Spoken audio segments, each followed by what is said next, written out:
Next on our agenda is number 17, the 2015-2016 general fund budget. And I understand we need to move out and there so we can watch the PowerPoint, but then for questions, we'll return up here. Okay.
It may be a good thing if you can't read this tonight.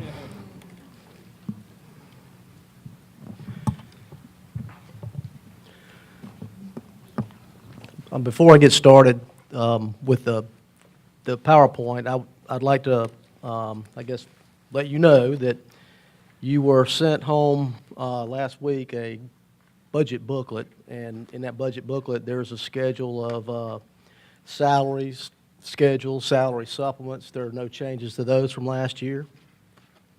There's a schedule of school fees.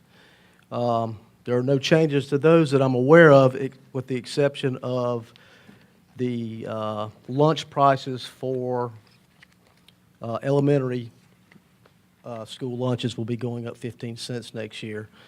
And there's a reason for that. The USDA requires us to have this complicated formula that we have to go by that's using a weighted average price requirement. And in order for us to meet that, we're going to have to raise our elementary school level lunches by 15 cents, and that's where the majority of our participation is, obviously, and that's where we'll get more reimbursement from the federal government as well. So that's why you'll see that in there. And it'll make us $2.75 for lunch across the board in every grade level.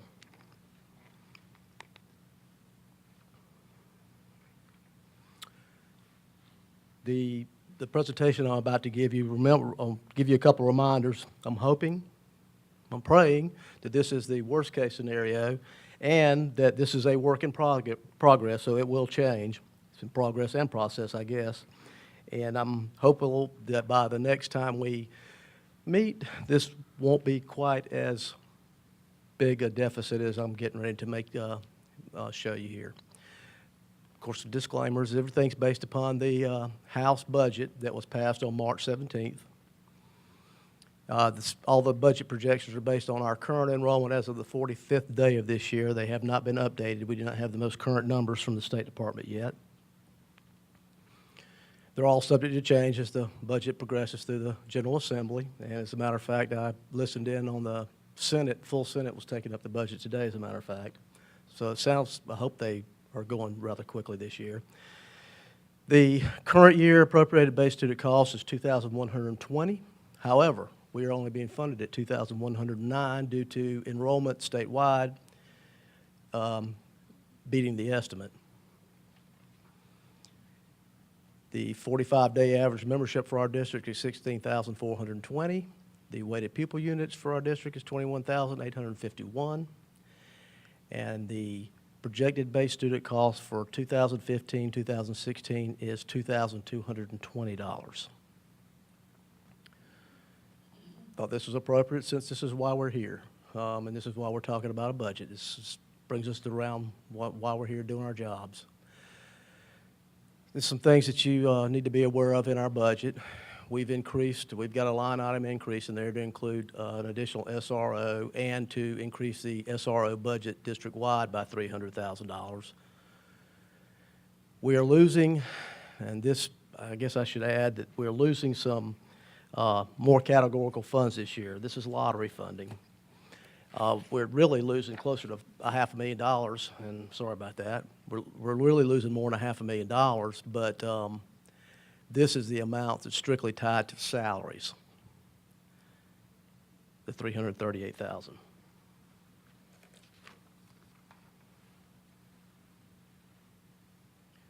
We used some non-recurring funds last year. There were carry-forward funds of $782,000, which will be back incorporated into our general fund this year. Of course, we're looking at increased utilities next year. Obviously, since we have an addition of a new school and some anticipated rate increases with water and sewer and electricity.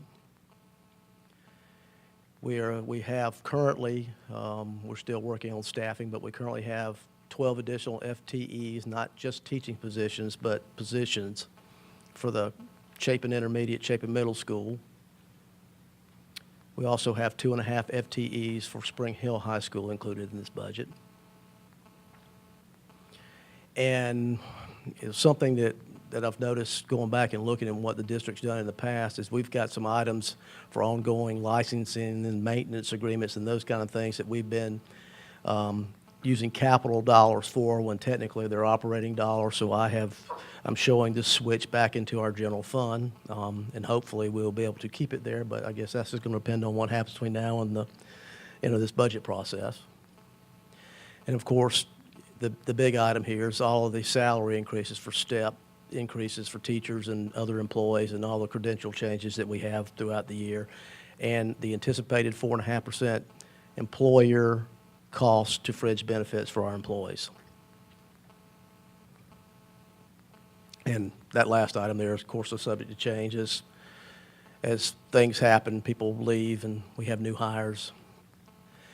We are doing some things to control our costs. The big item is obviously our new software system that we'll be implementing on July 1st, and hopefully that's going to help us streamline some business processes and make us a little bit more efficient, and hopefully reduce some cost as far as paper and printing and just in employee time as well. We've contracted with an outside provider to provide substitutes for our teachers and instructional assistants. We're looking at ways now to maximize our potential rebates that are available to us through electronic payments and the use of our procurement card. We're performing energy audits, and we've enacted other energy-saving measures to include proper shutdown procedures for weekends and holidays, and we send that out via email to all our employees before major holidays and weekends. We've done an in-depth analysis of district staffing requirements to make school staffing consistent across the district and minimize the need for additional FTEs. We've implemented new procedures defining expectations for employees who receive a salary supplement for extracurricular or co-curricular duties. We've also implemented new procedures for separating supplemental agreements from teacher contracts. And we've incorporated, obviously, energy-efficient LED lighting in the new middle school to hopefully minimize some labor costs and some electricity costs, and we are also planning for future replacement of some inefficient lighting throughout the district. And we're also looking at different ways that we can possibly reduce our contracted services costs, particularly in the area of maintenance.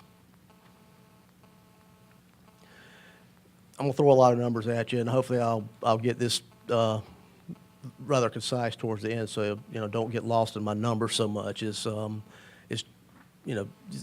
you to see what's happening right now and why we are where we are. Pardon me. Obviously, we're looking at local revenue next year, at least as of today, for next year of $59,179,514.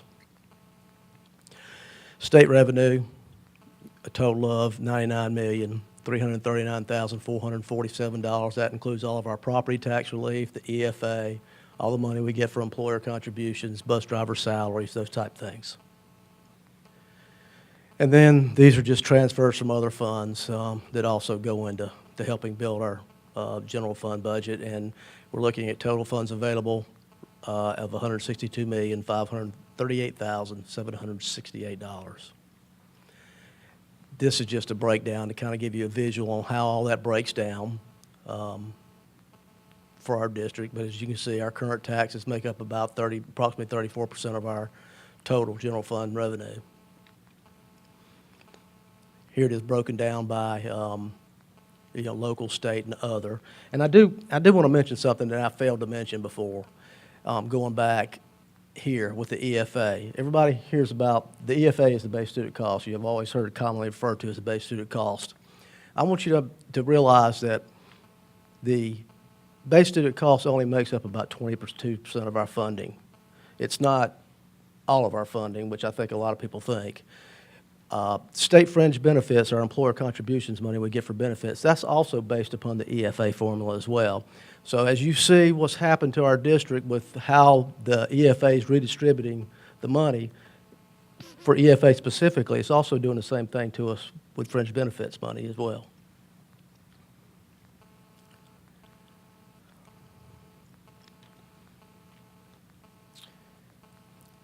And here's our proposed expenditures for next year, and those include all those different items that I showed you earlier, the third or fourth slide in.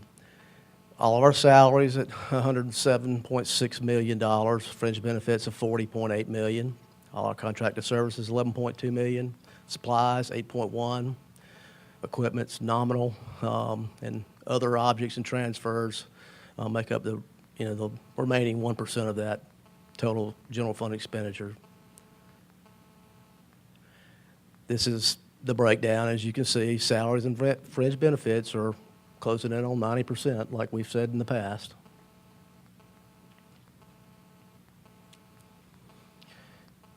This is kind of what I want to show you is why we're in the position that we find ourselves in now. This is just for, I guess, just trying to illustrate something for you here, but we get a line item for student health and fitness, PE teachers. Basically, it's about $115,000, no projected increase next year. Reading coach funding, we get approximately $408,000. We still got to give salary raises. You can see no increase expected there. Employer contributions, like I said, we receive about $14.5 million, and we're looking at an increase of about $370,000 right now. The cost increase for health insurance alone is going to be about 4.5% is what we're being told. So you can see that will not cover that. Retiree insurance, no increase. We get about, got a typo, but we get about $4.5 million for that. The EFA, also known as the base student cost, approximately $34.1 million, and we're looking at a $1.8 million increase with the $100 base student cost increase. Teacher salary supplement and fringe, we're getting about a $160,000 increase on a total budget of $3.5 million. And we're losing approximately $474,000 in lottery funding, which we pay salaries for math, science, and some other teachers. And we get a little bit of 6-8 money used for the same thing. Both of those have been removed from the budget. And I guess to make a point, you'll hear this, that those funds have been redirected to the base student cost. But ironically, there's also an appropriation in the lottery now for technology money, which is a $29 million line item, which just happens to be the same amount of what those two items are statewide. Those monies are coming to us, and we got those this year, but from a different source. So there's really no increased funding for the district. So what does all this mean? Well, based upon the current year 45-day average daily membership, we can expect an increase in state funding of approximately $1.8 million. I'm going to show you this as an example. I'm just taking the current budget, the current year's budget for salaries and fringe benefits of $145 million. A step increase typically runs about 2%. I'm using 1.5% in this case. I'm showing the 4.5% fringe benefit cost increase for 1/2 of a year, 2.25%. So our net change with those two items alone is 2.4, almost $2.5 million.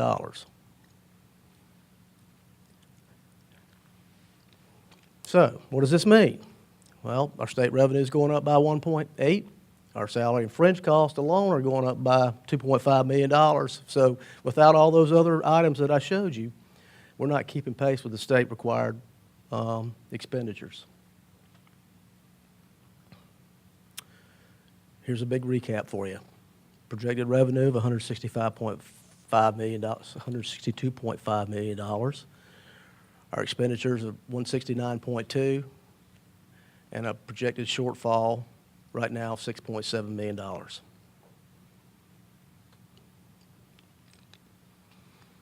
I'll give you this for your information. Our calculation for allowable millage increase for the upcoming school year, based on a consumer price index of 1.62%, our Lexington 5 population growth of 1.08%, and that's not student population, that is population.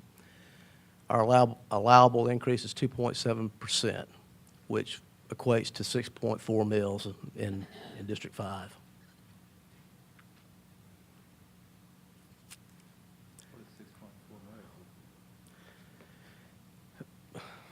$1.5 million roughly. So out of the 6.7, there's 1.5 million. If you raise taxes to the max. And that's a rough estimate. $1.5 million is a rough estimate.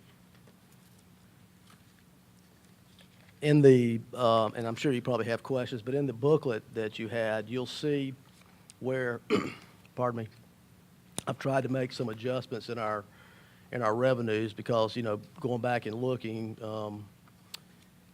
we've always done a pretty good job in this district on estimating total revenues, but as this budget becomes tighter and we're trying to, I guess, get these revenue figures in line with where I think they should be, you'll actually see a drop in our local revenue, and that's just because we've had some issues hitting the Richland County figure over the last several years.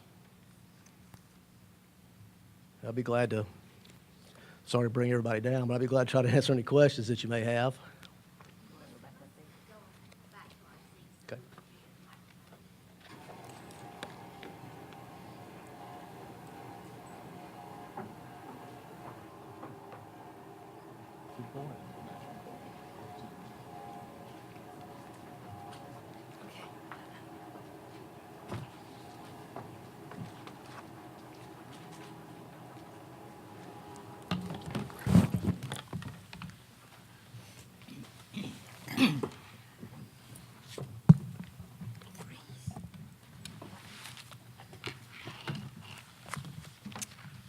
Well, was it downer, wasn't it? But it was an excellent presentation. Appreciate that, Mr. Richardson, and also your staff. I know they all work hard and y'all work as a team, so thank you for pulling this together. I will open the floor for questions about our budget. Ms. Baumgartner. My first question is, you talked about the loss of 5K funds. What exactly does that mean and why?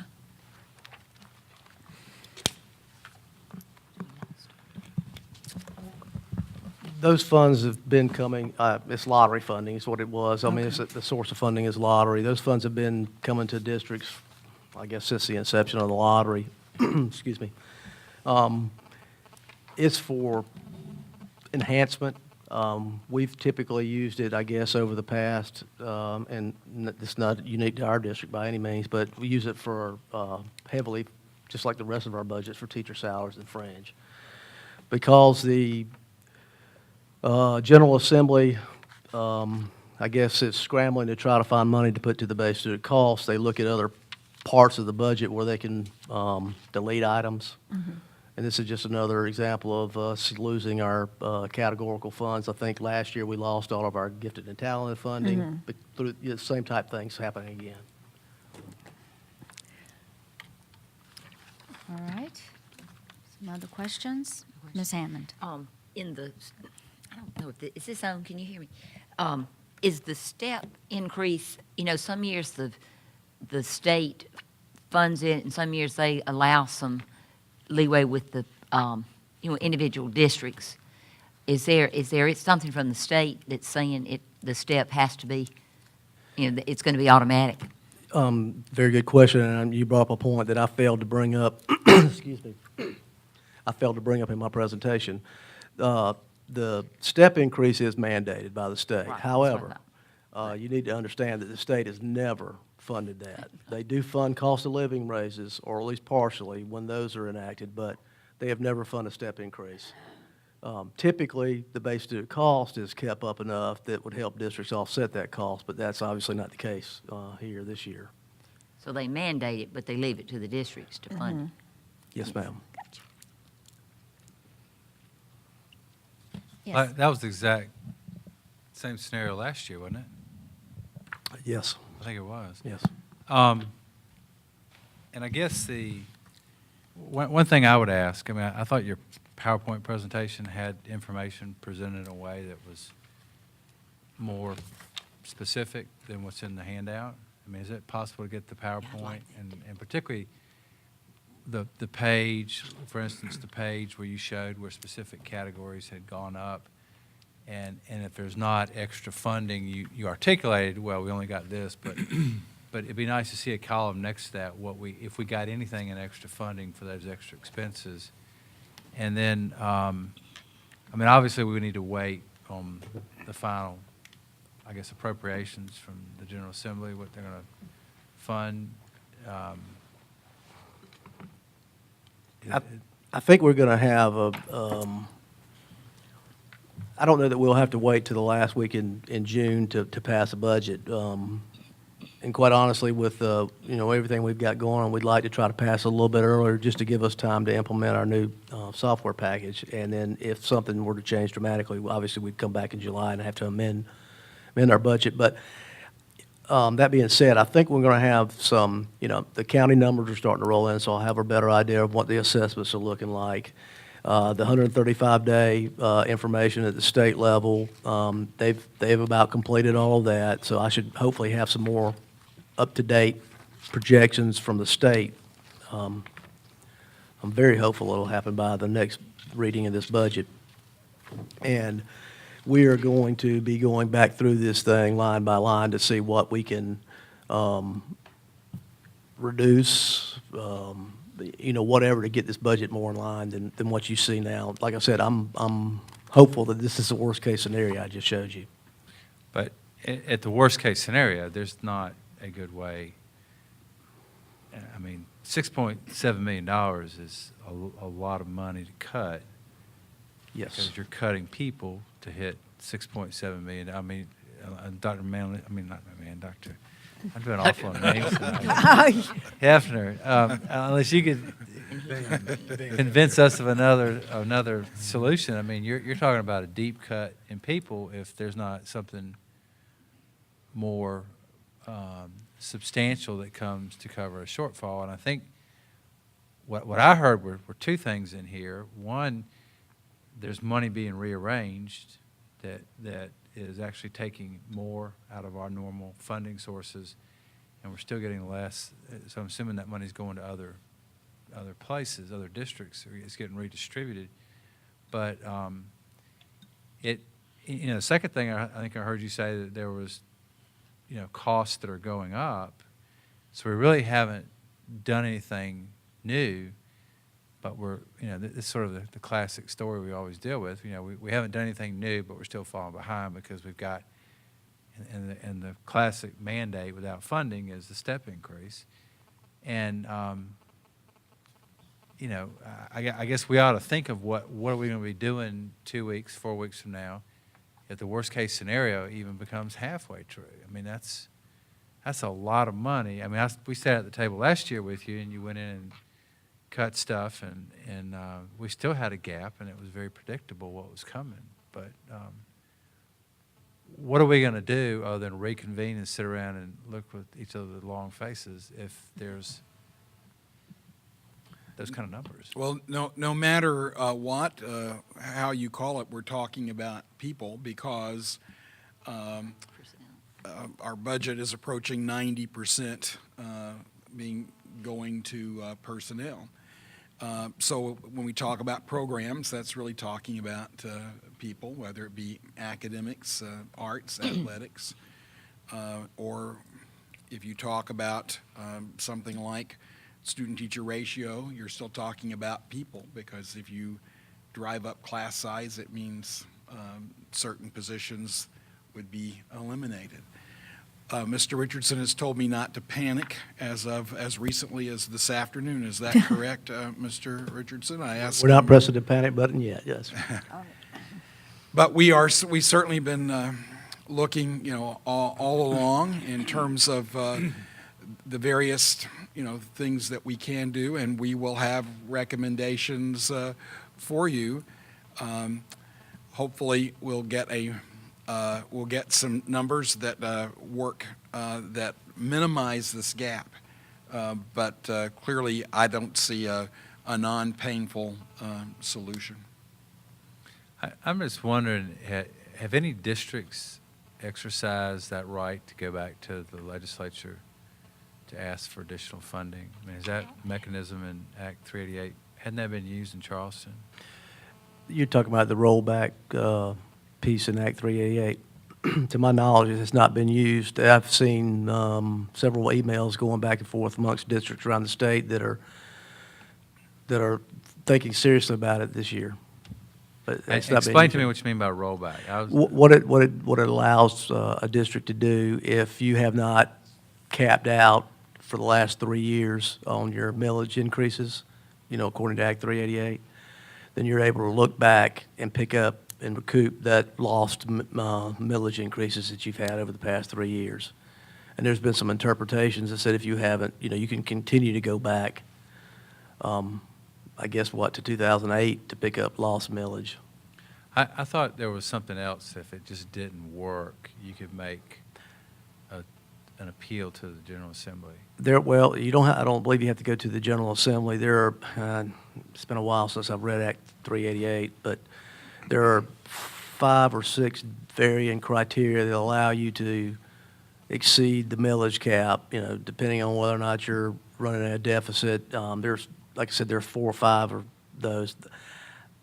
It may have been used in the past by a district, but I'm not aware of it. I thought I read somewhere or heard that Charleston used that.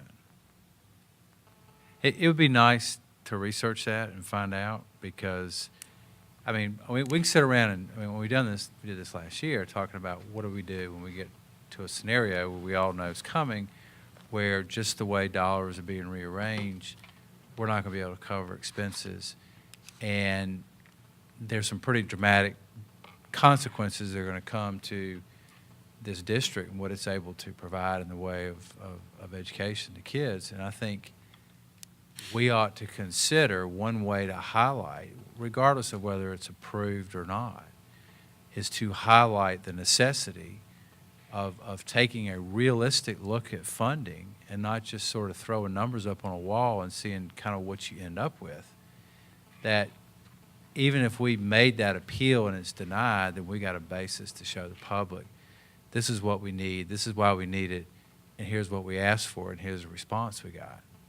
Because there's going to come a point where, if you got to go raise class size and add 4 or 5 kids to a classroom, you're going to just, this district's not going to perform. These kids aren't going to get the same education, and that's the easy answer. Well, right now, I think we are truly an extraordinary district. I think we got that affirmation from our advanced ed visit in terms of the success that we have. I know in putting together our information for them, our district students have performed above the national average on the SAT and the ACT every year since, I think we have records back to 1988, I believe that's right, and with the highest percentage of our kids taking the test. And my fear is when we start removing programs, or we start changing, altering, increasing the class size, we will remove the extraordinary part, the extra part of extraordinary here in the district. And so I think it's critical that we keep in place the programs and the system we have that's going and is working.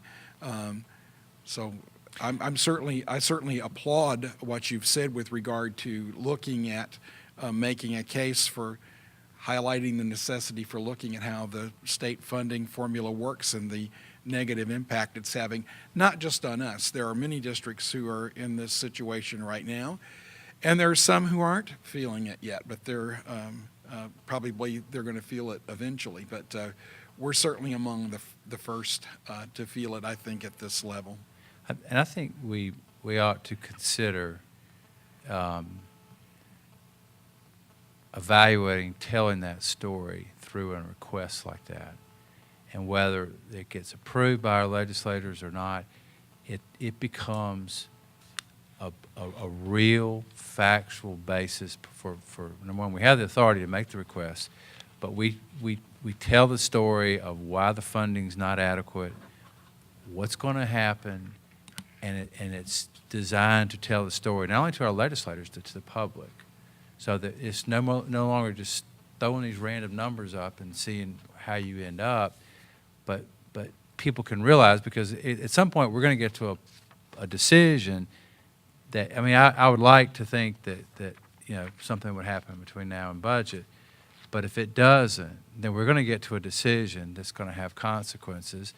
They're going to show up, and they're going to be real, and if we've done this, two things happen. Number one, we've made our best effort to try to address the people that have the authority to change the outcome, but we've also told people in advance what the outcome is and what the reasons are for the outcome. So if it does occur, there's no scrambling stuff up. We've told a public story, and we've put it out there in a way that's readable and it's informative, and it provides a record of what we requested and what we were given and what occurred. Can I clarify one thing? Don't quote me on this, but like I said, it's been a while since I read it, but the ability, if the district falls under one of the criteria set forth in the law to exceed the millage cap, it's based on the governing body is the one that has final approval over that. In this case, it would be the school board. There would have to be no request for the General Assembly. Now, we can't authorize to exceed the millage cap. Yes, you can. In some cases, it would be county council, but because this board is fiscally autonomous, No, but we're not fiscally autonomous. We used to be. Yeah, we are. Yeah, we are. well, you are to the extent that Act 388 allows it.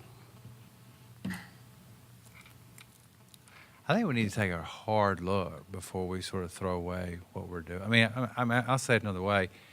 If we have no ability to do that, I would at least like to frame the story and tell the story in a way the media and the public and the world can understand it before we just sort of let everything get thrown away that's been created and built here. And if we do have the authority to do that, then we ought to go through all, I mean, a lot of people on this board have been on this board for substantial periods of time and have been through many of these budgets. And sometimes it was just near misses. Sometimes things recovered. Sometimes it was fortuitous. In the early days, we had the ability to fund our budget with the millage. But there's always been this fire drill of superintendent after superintendent coming in here at administrators cutting and cutting and cutting and cutting. And reality is such, you can't sit here and watch, step increases for 10 years. I mean, that's $2.5 million, $2.25 million. 10 years, that's $20-something million alone in our budget, approximately. They've gone up, just by a state mandate. And then you've got, utilities, you got health insurance, all the things we don't have any control over. And at some point you're going to hit a wall, and it's not going to work. It's not going to be fortuitous. It's not going to be something y'all. I mean, I would love to see you bring us back $6.7 million in cuts, but after that conversation last year, I don't think you're going to be able to go very far before you really start bringing back some dramatic consequences. I do very much appreciate what you're saying about telling our story. I do think there's another story here that is very laudable on behalf of the district, and that has been that the board has been so conscientious about ensuring that we have a reserve. And while we haven't had to tap it until, Mr. Richardson, correct me if I'm wrong, this year's the first year that we've actually had to tap it. But where would we have been? Where would we be today if our previous board, if this board and previous boards had not been so conscientious in terms of anticipating what could occur and making sure that we have a reserve to help us at least bridge these challenges that we face. And they've certainly helped us. That's helped us this year, and has the potential to help us another time, but it can't help us forever. But at least we have the opportunity in the short run. Ms. Hammond? Lynn, I had a question. The student-based costs, the figure you put up there, was it 2,220? I didn't make the note. For next year, yes, For ma'am. next year. Is that, and that still may get changed, or you think that's in stone? I know the Senate's talking about it now, right? I believe they're going to leave the 2220 in. My only concern is, once again, is that they underestimate the student population of this state, and they have to end up capping it again. So like I Right. said, now we're So it could receiving change. 2109. Of course, now understand, we only get 74% of that, but the base student cost is split between the state and the locals. And Well, did they ever come up with the arguments? I mean, I listened to some of it, but have they decided on the, how they were trying to figure out how to distribute? And I know we as a board at the School Board Association talked about how some of the poorer districts needed more money. They were trying to make equitable education funding across the state. Did they ever decide on a formula there that they take from school districts that have more? I never did. From what I've read, I didn't know if they really tried to equal it out and put more funding in some of those schools that didn't have the funding from the population. what happened last year was that the formula changed. It had been in place since 1977. Right. I guess the weighting's not the formula itself. By doing that, they've added some what they call add-on weightings for gifted and talented, I forget the term they use, at risk, I think, and poverty, and for poverty, that kind of thing. And so what's happened is that our share of the pie statewide is shrinking, whereas some of these smaller, less affluent districts, obviously, their piece of the pie is growing. Okay, Well, that's what I thought. But Lynn, if I mean, for Jan's benefit, put it down in the real world terms, what that all means is when we sat at the budget table last year, there was a line item of a negative, a deduction from our budget of money that was shifted away from us to the other districts. And there's no question those other districts need more funding, but it came directly, part of that, along with other people in other districts in the state, it came directly out of our budget and transferred to theirs. And part of the issue is, obviously, is that the state's not doing its part on keeping up with what should be there. So when you leave the same amount of money, but you redistribute it, obviously somebody's going to lose and somebody's going to win, and 9 times out of 10, we're going to lose. Mr. Gann? Mr. Richardson, I think Mr. White really framed where we are very well. And last year, if I remember, you really detailed this budget. It scares me now because I think you looked at every item and tried to make it as lean as possible to get where we were. So I think we have done that to a degree. But I would love to see us look at this in a way that we could frame it in the way that Mr. White's talking about, do everything within our power to continue. I think when you have an advanced ed report like we've had, we know that class size plays such a big part of all of that. And what's at risk for this district, we may not see it overnight, but it would happen pretty quickly. People would see a change in the district. But I don't know the answer. I guess the one saving grace tonight is I think you did give us the worst case. I hope and pray that was the worst case scenario. And I hope it will get a little better. But I think in the long run, we're going to face this, just like Mr. White said, we face a similar situation almost every year. And the flip side of that, I think about our employees that do qualify for a step. they're looking at their share of a lot of these items like insurance and the other Goes up. parts, they're going up. Without, if they're outside of a pay raise, our hands are totally tied to do anything across the board, it appears again this year. And I think it's a real precarious situation to be in, but I applaud you for where you have us now. I'm hoping for a change, but I think something has to happen. Maybe we do need to make that big case. I know Mr. Bounds could help us with that too, to tell the story in this district, what is at stake and how quickly it could be at stake each year. So I'm hoping we're back in 2 weeks. I'm hoping for better news, but it's I don't know if it's going to, $6.7 million is a lot of money. Always has, and it still is right now. Your projection on millage increase was 6.4, and you said that would generate $1.5 million or so? Roughly. So that would still leave us over $5 million short, which is a lot of impact on this district. Mr. Richardson, in this booklet, under the change, there are the red items where it's less projected in our budget. And I was wondering, is this a combination of where we've made cuts and it's also loss of state revenue? And can you just explain how we got to those changes that are marked in red and what they mean? Well, the reason, these are local funding streams, not state. What it is, and like I said, this is preliminary, but it's based on what I know now. You know, we have, I guess those items you see in red, we've typically missed the mark on. So I was trying to get a little bit more realistic on where I thought they would be based on what we know currently. So that's why you see those numbers going down. Specifically, we've missed the Richland County side. We've nailed Lexington County pretty good, but we've missed the Richland County side of things, and that's another issue. But so I was trying to show that, adjusting for that, to get it more realistic, or what I thought was more realistic. That's great.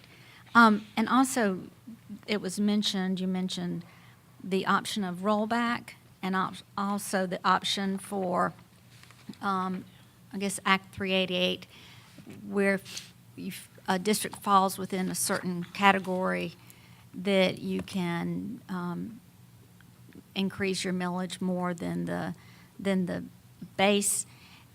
Could you provide us some options for our next meeting so we could just know what is out there? Sure. Okay. Ms. Bumgardner. Okay. First of all, I've got a macro question. What is the status of the hold harmless provision? Is that,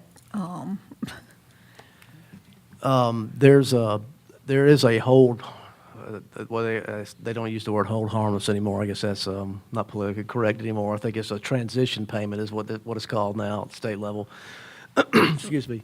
But what that is, and there is a line item currently in the Appropriations Act that covers that, but basically all of that does is if you're losing money because of the change in the state funding, that the state would provide that to you to basically make you break even.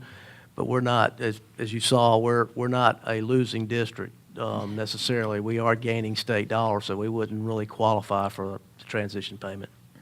my micro question? On the last page under the budget, it talks about contracted services, and they've gone up 27%. Why is that?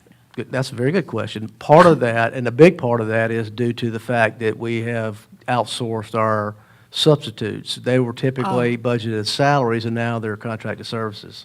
Okay, makes sense. Thank you. Okay, Ms. Hammond. On that point, I know we asked you this when we voted that night, but have you had enough time to see if it is saving us money using the contractual Kelly services? It's only been in place for, 2 weeks now? Oh, sorry. I thought it'd been like immediate. We've talked about it for a long I time, wanna but it just know that. started. We're reevaluating it in my district. I'm very interested to see if we save a dollar. Remember, we said that we didn't promote that as a cost savings measure. It was a cost avoidance. It was to keep our costs from going up rather than. I got you. more keeping it Yeah, at the level we were. It was to help us manage without adding administrative costs to the whole substitute teacher issue. So it's That's cost avoidance.